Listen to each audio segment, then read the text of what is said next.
Praise the lord. ప్రియ సహోదరి సహోదరులారా, ప్రభు యొక్క కృపా కాపుదల ఈ వాక్యం వింటున్న ప్రతి బిడ్డకును తోడయుండి నడిపించునుగాక.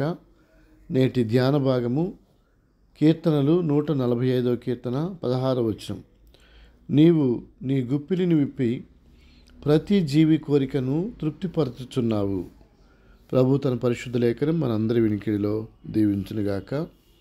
రాజైన దావీదు దేవుని నామమును హెచ్చిస్తూ గణపరుస్తూ ఆయన దయాదాక్షిణ్యులు గలవాడని, దీర్ఘశాంతుడని, కృపాక్షేమ గలవాడని, ఆయన అందరికీ ఉపకారి అని ప్రభువు నామమును హెచ్చించడాన్ని ఈ కీర్తనలో మనము చూస్తాం. ఒక రాజు దేవుని నామాన్ని గణపరుస్తున్నప్పుడు సామాన్యులమైనటువంటి మనము మరి దేవుని ఇంకా ఎంతగా హెచ్చించాలి, ఎంతగా మనం గణపరచాలి. అనేక సార్లు ప్రజలు తిని తృప్తి పొంది దేవుణ్ణి మరిచిపోయిన వారిగా ఉండడాన్ని మనం చూస్తాం. నా ప్రాణమా తినుము త్రాగుము సుఖించము అని తన ప్రాణంతో మాట్లాడుకునేటువంటి వారు కొందరైతే, నా ప్రాణమా యెహోవాను సన్నుతించము, ఆయన చేసిన ఉపకారములలో దేనిని మరువకము చెప్పగలిగినటువంటి భక్తి జీవితము కొందరిలో మనం చూస్తాం. ద్వితీయోపదేశకాండము 8వ అధ్యాయము 10వ వచనం ప్రకారంగాను, 6వ అధ్యాయము 11వ వచనం ప్రకారంగాను, నీ దేవుడిని యెహోవా నీకిచ్చుచున్న మంచి దేశమును బట్టి నీవు తిని తృప్తి పొందిన తరువాత ఆయనను స్తుతించాలని వాక్యం సెలవిస్తుంది.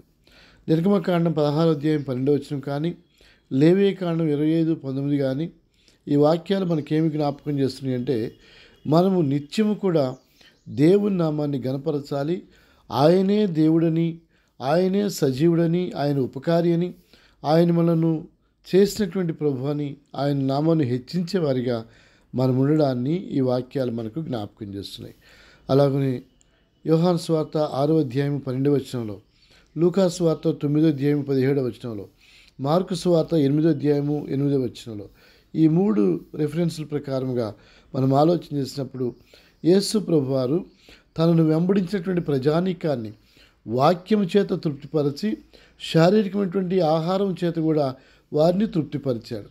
అయితే ఇక్కడ గమనించవలసినటువంటి విషయం ఏంటంటే, ఆయన సంతృప్తిగా వారిని పోషించినట్లుగా మనం చూస్తాం. అనగా మన ప్రభువు మనలను సంతృప్తికరమైనటువంటి జీవితాన్ని ఇచ్చే దేవుడే కానీ ఆయన మనకు ఏ కొదువ ఉంచేటువంటి దేవుడు కాదు. మీరు చెడ్డవారయ్యుండియు మీ పిల్లలకు మంచి ఈవులను ఇయ్యనెరిగి ఉండగా, ఇదిగో మీ పరలోకమందున్నటువంటి మీ తండ్రి మీరు అడుగువాటినల్లా నిత్యముగా మీకు అనుగ్రహించని మీరు గుర్తుపెట్టుకోండి అని ప్రభువు చెప్పారు. అలాగనే ఆయన పరిశుద్ధాత్మను నిత్యముగా మనకు అనుగ్రహిస్తాడు. ఆయన కొలతలు లేకుండా కృప వెంబడి కృపను మనకు అనుగ్రహించి ఆయన ఆత్మతో మనల్ని నింపేటువంటి దేవుడు అనే సంగతిని ముందుగా మనము జ్ఞాపకం చేసుకోవాలి. అలాగే యేసు ప్రభువు చెప్పినటువంటి మరి యొక్క సత్యము, మీరు తిని తృప్తి పొందిన తరువాత ఈ ఆహార పదార్థాలు వ్యర్థము కాకుండానట్లుగా మీరు వాటిని ప్రోగు చేయడి అని ప్రభువు చెప్పారు. ఆ మాటల యొక్క సారాంశం ఏంటంటే, మనము ప్రయోజనకరమైనటువంటి వారిగా ఉండడాన్ని ప్రభు ఈ మాటలు జ్ఞాపకం చేస్తున్నాయి. కాబట్టి మనం ప్రభు సన్నిధిలో ప్రభు మనకిచ్చినటువంటి ఏ వస్తువును కానీ, ఏ సంపదను కానీ, ఆహారమును కానీ వ్యర్థపరచక ఇతరులకు ప్రయోజనకరంగా ఉండినట్లుగా మనం జీవించాలి. 1 తిమోతి 6:8 ప్రకారంగా మీరు భక్తి విశ్వాసాలలో సంతృప్తి కలిగినటువంటి వారిగా మీరు ఉండాలని వాక్యం తెలియజేస్తుంది.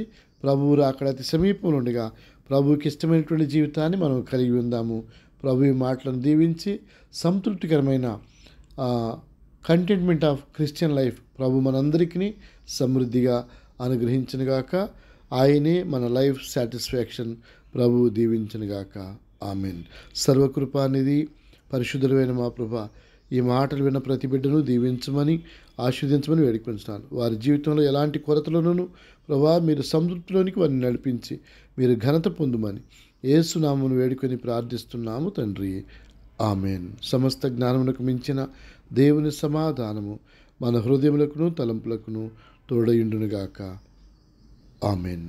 ఆమెన్.